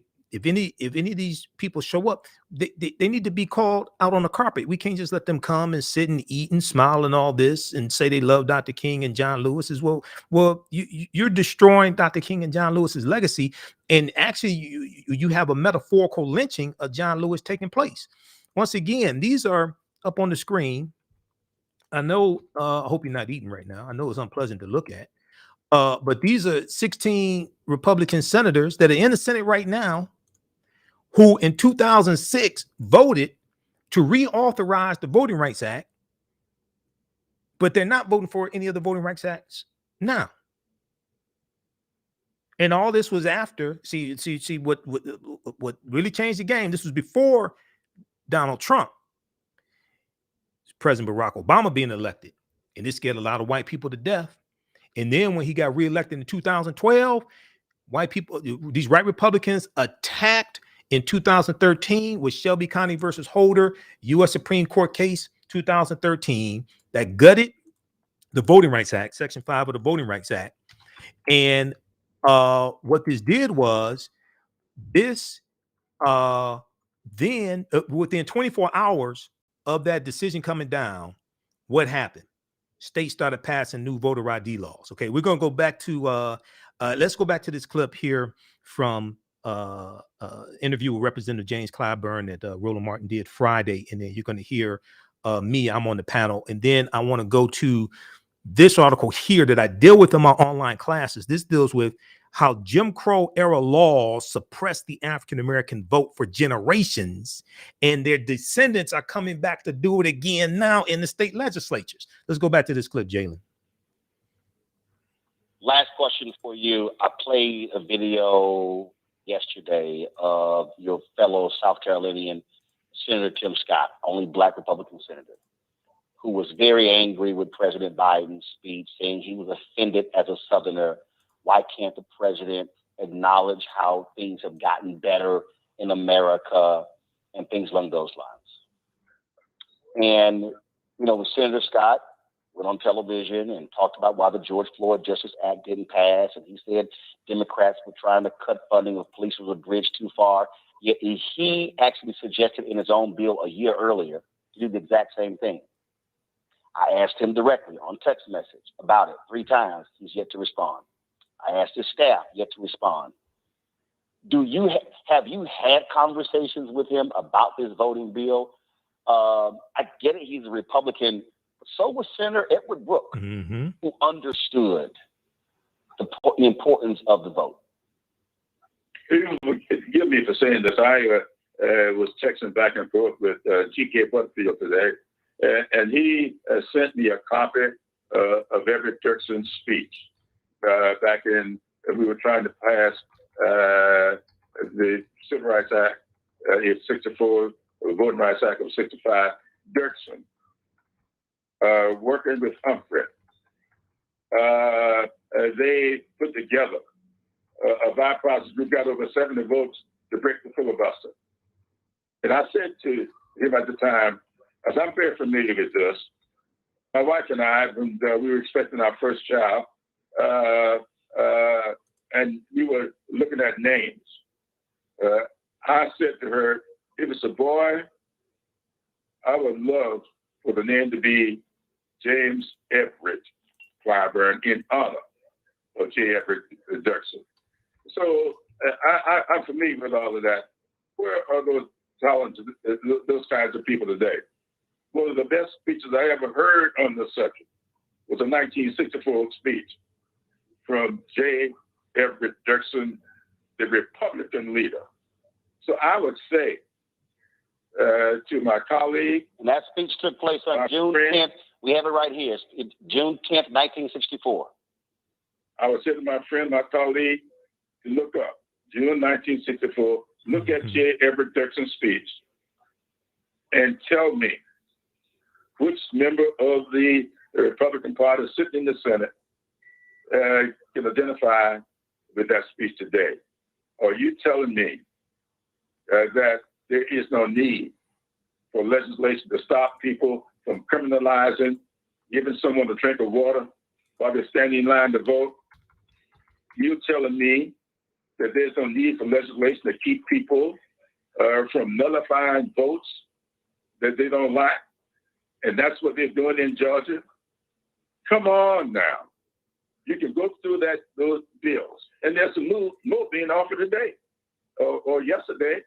I just heard reports today that Georgia is now putting up additional pieces of legislation to do even more damage. And so we aren't supposed to do anything to guard against that. I will also say to anybody, take a look at the Federalist Papers. I think it's Federalist Paper number 59 by Alexander Hamilton, when he made it very clear that you cannot have 50 sets of laws determining who serves in Congress or in any federal office. You need to have one uniform law, and it should be at the federal level.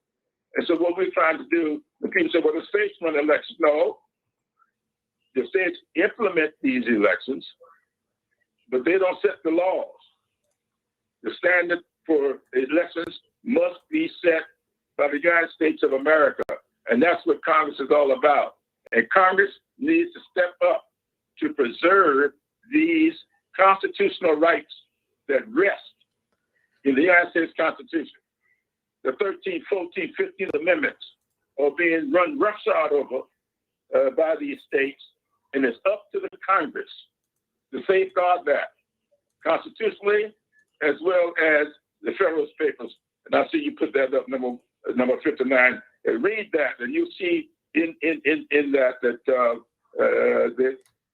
clear that the United States Congress is supposed to be doing this. Congressman Clyburn, we appreciate it. We're going to keep fighting on this issue for quite some time. And look, it's crucially important, as you said. We risk literally a generation. I'm swinging so hard. I got 13 nephews and nieces. This is about them. Reverend William Dr. Barber is on the phone. He's been listening to you give a history lesson. Pause it right there, Jalen. Okay. That's from January 14th, 2022. Go to Roland Martin on YouTube or Facebook, and you can watch the entire show. All right. We'll post a link here as well. I was a panelist on that show. We're going to go to clip 4, Jalen, that I just emailed you, clip number 4. Now, Federalist Paper number 59. This is from Yale Law School, Lillian Goldman Law Library. Federalist Paper 59, written by Alexander Hamilton, which Representative James Clyburn just referenced. You can read that also. Okay. This is at avalon.law.yale.edu. Okay. Yale Law School's Lillian Goldman Law Library, the Avalon Project, the Federalist Papers number 59. Okay. February 22nd, 1788. Oh, okay. Now, before we go to that clip, because we're coming up here on the break again, Theo Broughton mentioned the Devil's Punchbowl, Natchez, Mississippi. Read this article here. It took place in the 1860s. Read this article here from face-to-faceafrica.com. How 20,000 blacks died through starvation and overwork in the Devil's Punchbowl labor camp in Mississippi. The Devil's Punchbowl labor camp in Mississippi. This is from November 4th, 2019, from face-to-faceafrica.com. How 20,000 blacks died through starvation and overwork in the Devil's Punchbowl labor camp in Mississippi. It's written by Michael Eli Dokosi, staff writer for face-to-faceafrica.com. If you follow me on our fan page, the African History Network, you know we post a lot of articles. face-to-faceafrica.com. Okay, let's go to clip 4 here, Jalen. This is from Roland Martin Unfiltered. Signed into law by Governor Greg Abbott in September, the law placed a significant emphasis on proof of identification concerning mail-in voting and absentee applications.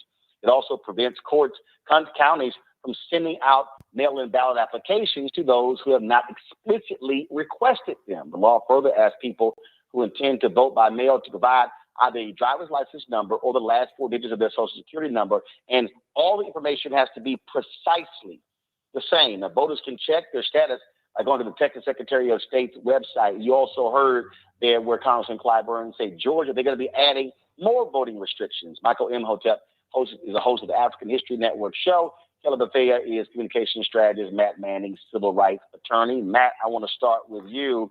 Again, the game plan is clear. Republicans know in order for them to win, they stand a better shot when they shrink the electorate. It's clear. When you expand the electorate, Democrats have a better shot. The reason Trump and the Republicans were angry with last year is because it was expanded to have ballot drop boxes, so folks would have to stand in lines because they didn't want to get COVID. All right, we're going to continue this another side of the break. Listen to the African History Network show. I'm Michael Imhotep. We'll be back in a few minutes.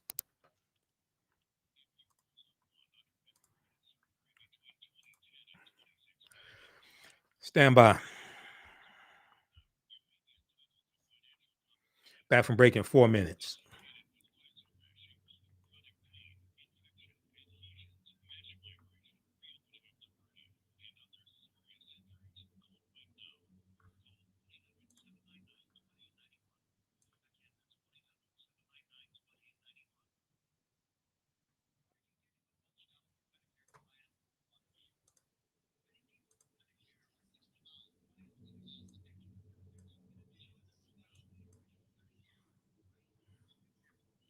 Stand by.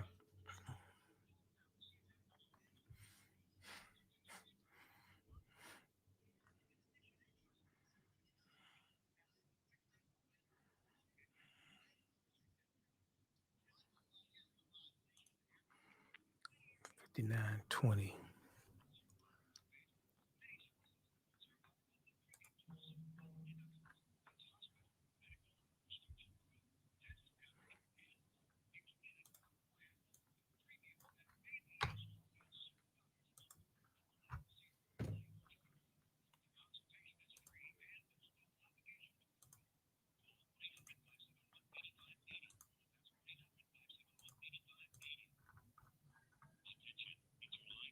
Back from break in 2 minutes. Stand by.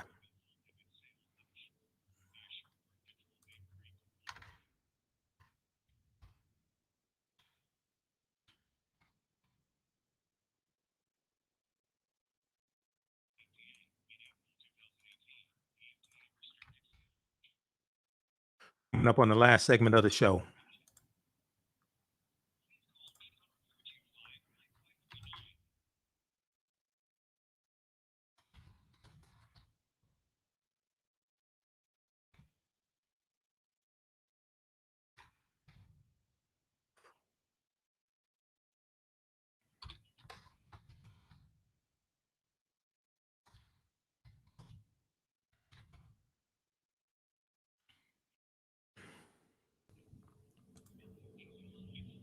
Okay, back from break in 1 minute. Stand by. 286. How's everybody doing? Give us a thumbs up if you like this show. Give us a thumbs up if you like this broadcast. Also, you can support the African History Network, $ TheAHNShow through Cash App and through PayPal, paypal.me/TheAHNShow. We're here 6 days a week. This helps us keep doing the research, stay on the air, Helps when I got to travel and speak out of state like I do tomorrow. Welcome back to the African History Network show right here on 910 a.m. the Superstation, the Future Radio. I'm your host, Brother Michael Imhotep. It is Sunday, January 16th, 2022, and we're live. Hope everybody's doing well today. I just sent you clip number 5, Jalen, so it should be queued up right at the point because Roland comes to me next. We're going to go to that clip. If you like this type of information, you can support the African History Network, $ the AHN show through Cash App, $ the AHN show through Cash App, also through PayPal, paypal.me/the AHN show. We're here 6 days a week. This helps us keep doing the research, stay on the air, pay some of the bills, helps when I have to travel out of state like I do tomorrow, etc. This is our official Cash App account, $ the AHN show, SHOW. When you go to it, it says Michael and shows my picture there. These other ones here are fake African History Network Cash App accounts. This is not me. Okay. And then also through PayPal, paypal.me/the AHN show. We have the information on our website, AfricanHistoryNetwork.com. You can set up for a recurring donation if you want to as well. If you're watching on Facebook and YouTube, give us a thumbs up also, please. I want to go back to, we'll go to the next clip here. So right before the break, you heard an excerpt of the interview that Roland did with Representative James Clyburn from Friday, January 14th, 2022. I was on the panel. Roland comes to me next. Let's go to that clip, Jalen. Michael, Angela Rod tweeted this earlier today. She talked about really what's going on here. She first of all mentioned the King holiday, the vote in 1983. It passed the House 338-90, bipartisan. Then she talked about the Voting Rights Act of 1965. It passed the House with 217 Democrats, 100.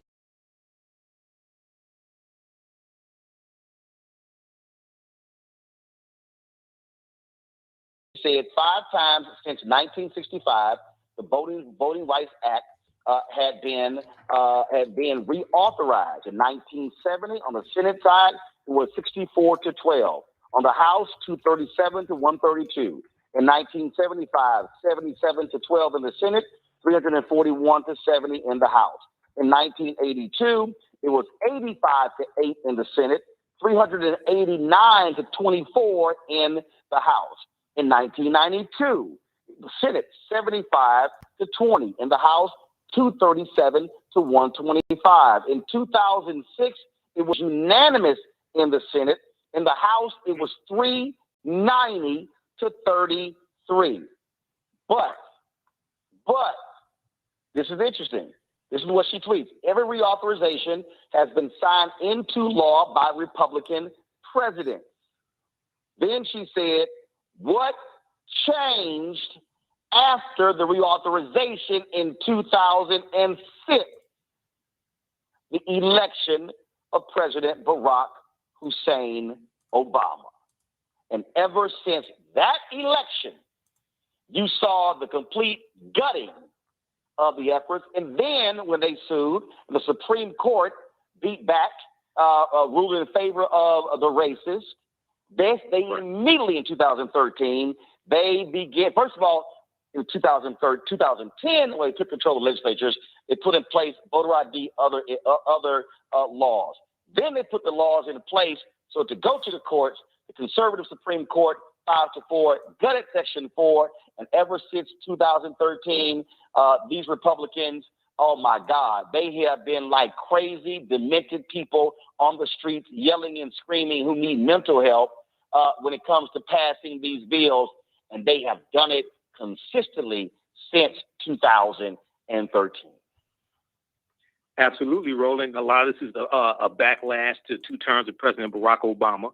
When he was reelected in 2012, you had 66.6% of African Americans registered to vote who came out and voted. That scared the hell out of white Republicans.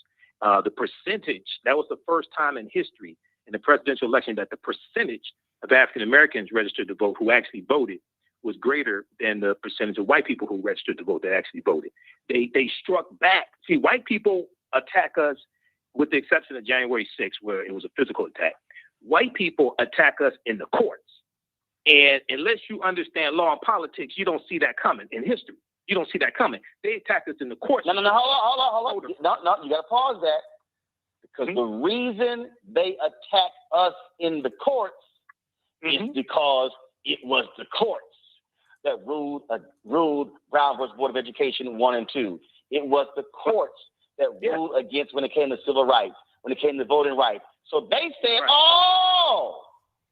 we need to control the courts because y'all use the courts to dare to get your rights.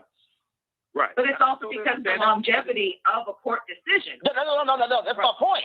They saw what happened. They were like Mercer, Robert Mercer. Robert Mercer is on record as saying the worst thing that happened was when Black folks got those rights in the 60s because of those decisions. Michael, go ahead and finish. And just for people who don't know who Robert Mercer is, Robert Mercer was one of the early financiers of Donald Trump. And Cambridge Analytica, and Cambridge Analytica, and Breitbart. And him and his daughter were initially behind Ted Cruz before they got behind Donald Trump. Exactly. So Kellyanne and Steve Bannon. Steve Bannon ran Breitbart. Kellyanne Conway was managing Robert Mercer's family's super PAC. I think it was a super PAC. All that stuff. All those people are connected. But let me get back to this point here. 16 Republicans who are in the Senate right now voted to reauthorize the Voting Rights Act in 2006. That bill passed in 2006 by a vote of 98-0 in the Senate. Senator Mitch McConnell, Senator Grassley, Senator Susan Collins, punk-ass Lindsey Graham, all of them in 2006 voted to reauthorize the Voting Rights Act. None of them are doing it today. So, brother, this fight is not over till we win. We got to put pressure on these 150 companies that came out in July of 2021 and signed onto a letter and said they supported the passing of the John Lewis Voting Rights Act, but they're all silent now. They have laryngitis and amnesia, as Representative James Clyburn was talking about. But also, rolling very quickly here, January 21st, 2017, hundreds of thousands of women, especially white women, rallied in Washington, D.C. That was the day after Trump was inaugurated. Where are all these white women now? When voting rights is when voting rights is at stake, their voting rights are at stake also. They rallied in protest of Donald Trump. So there has to be, as Reverend Barber is saying, there has to be a multiracial, massive mobilization across the country. College students, 38 million disabled Americans who registered to vote, Latinos, Asian Americans, white women, white feminists, all of this. And also, we not just put pressure on Senator Manchin, but the Republicans as well, especially those 16 Republicans in the Senate who voted to reauthorize the 2006 Voting Rights Act, but they're not voting for it today. Let me say this here. Pause right there, Jalen. Pause right there.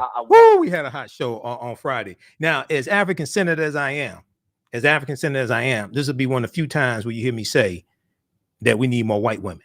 Okay, I want more white women. Okay, Women's March brings flood of pink hats, fiery rhetoric to Washington. Organizers expect more than 200,000 demonstrators to gather.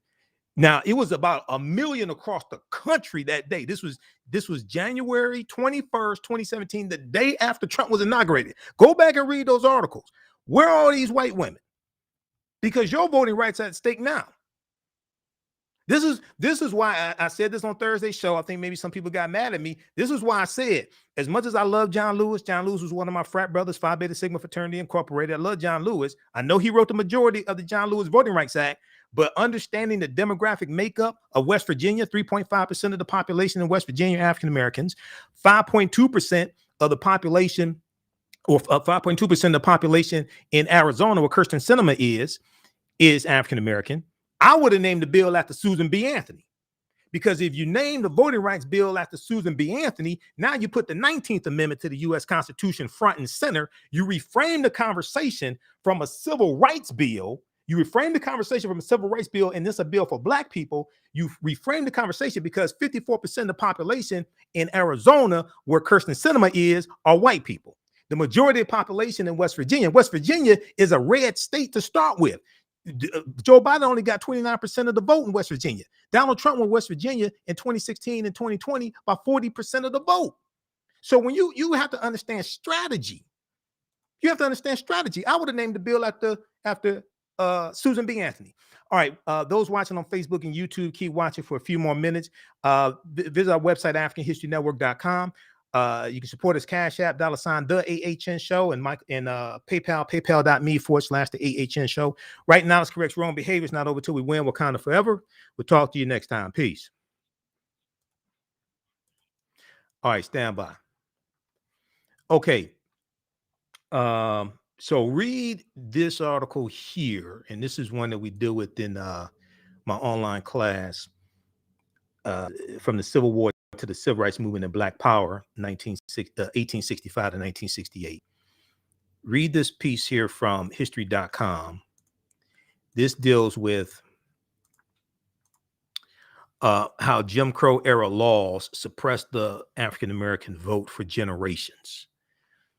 How Jim Crow era laws suppressed the African American vote for generations. Politics is the legal distribution of scarce wealth, power, and resources, and the writing of laws, statutes, ordinances, amendments, and treaties, their adoption, interpretation, and enforcement.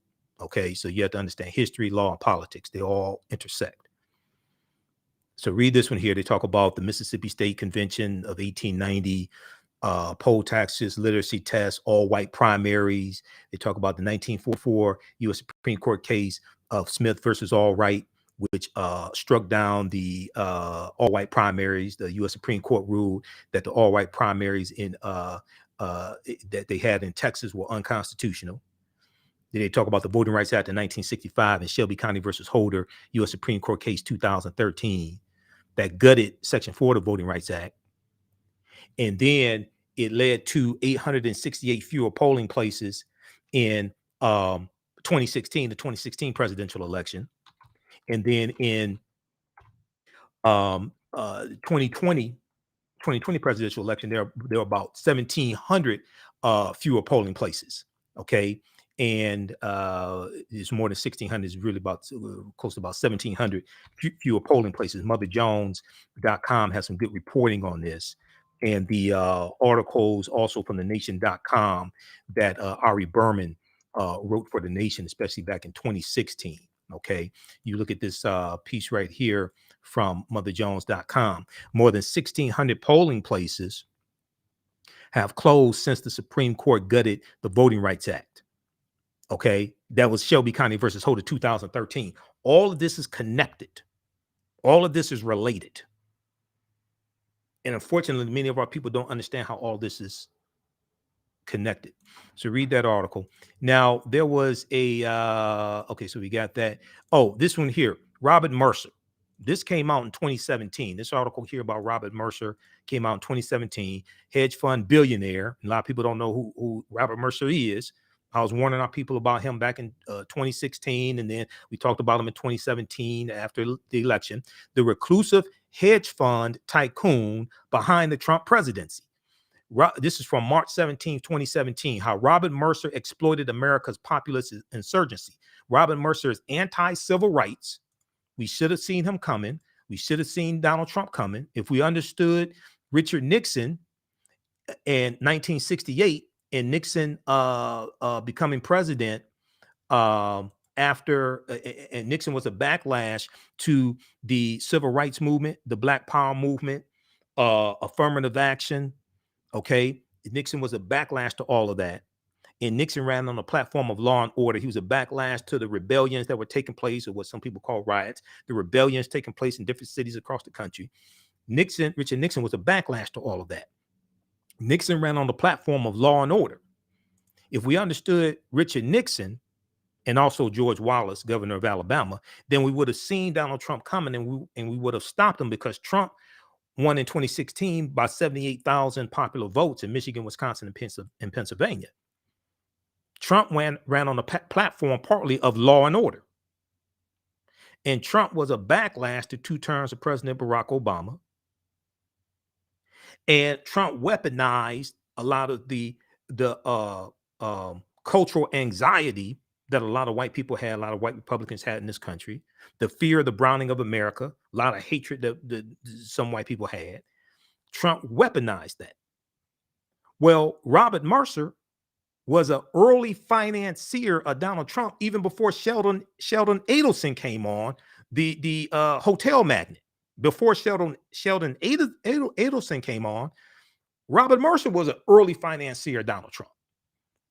And Robert Mercer financed Breitbart News. Stephen K. Bannon came from Breitbart. He was running Breitbart. He came from Breitbart to be the CEO of Donald Trump's campaign. But since we didn't know who these people were, we let them run this game on us. Yes, there was rampant voter suppression that took place in 2016. But why was there voter suppression?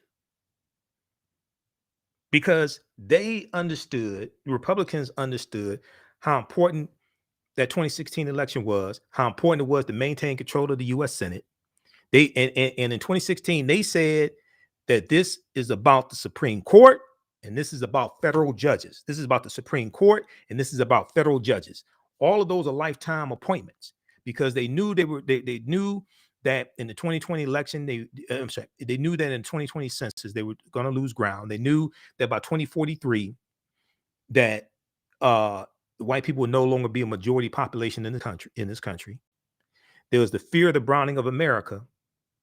And they want control. They want to maintain control of the courts and elect as many ultra-conservative federal judges as possible because those are lifetime appointments. And then they wanted to flip the Supreme Court. They wanted the ultra-conservative Supreme Court. Now it's a 6-3 conservative Supreme Court, lifetime appointment. And the judicial branch of government interprets law from the legislative branch of government, and they interpret policies and executive orders coming from the executive branch of government, the judicial branch of government, the courts, federal appeals court, U.S. Supreme Court. So we have to understand politics is the legal distribution of scarce wealth, power, and resources, and a writing of laws, statutes, ordinances, amendments, and treaties, their adoption, interpretation, and enforcement, and understand this political chess game that's being played. Okay, so read this article here from the New Yorker.com. The article that I wrote, Why Did Dr. King Tell Us to Redistribute the Pain? Understanding the Power of Economic Withdrawal. Read that as well. That's a deep, deep article. I deal with a lot of history there, and we talk about Dr. King's last speech as well. And Dr. King told us, and this is why a lot of the civil rights activists, voting rights activists, very few of them are talking about this. Dr. King told us in his last speech, he said, we have to always anchor our external direct action with the power of economic withdrawal. We have to always anchor our external direct action with the power of economic withdrawal. It's not just marching. Marching doesn't put economic pressure on a lot of people. You got to put some economic pressure on them, economic withdrawal strategies. Especially when you put economic pressure on corporations that help put them in office in the first place.